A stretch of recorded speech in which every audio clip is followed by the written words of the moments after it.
धैर्य का परिणाम। काफ़ी समय पहले की बात है। प्रतापगढ़ नाम का एक राज्य था। वहाँ का राजा बहुत अच्छा, मगर राजा को एक सुख नहीं था। वह यह है कि उसको कोई संतान नहीं थी और वह चाहता था कि अब वह राज्य के अंदर किसी योग्य बच्चे को गोद ले ताकि वह उसका उत्तराधिकारी बन सके, आगे की बागडोर को सुचारू रूप से चला सके।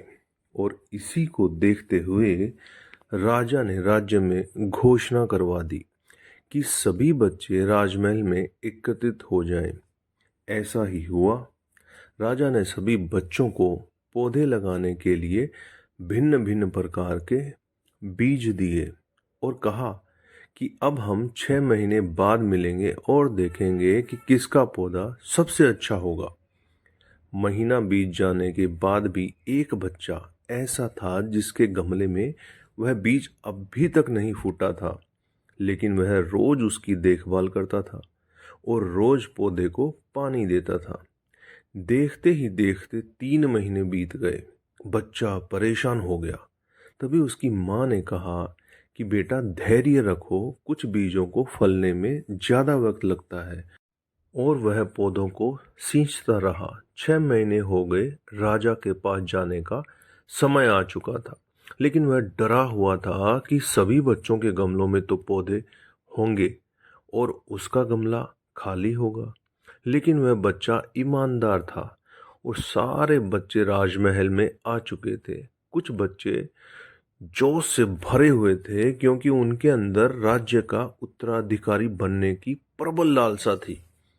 अब राजा ने आदेश दिया, सभी बच्चे अपने अपने गमले दिखाने लगे, मगर एक बच्चा सहमा हुआ था क्योंकि उसका गमला खाली था।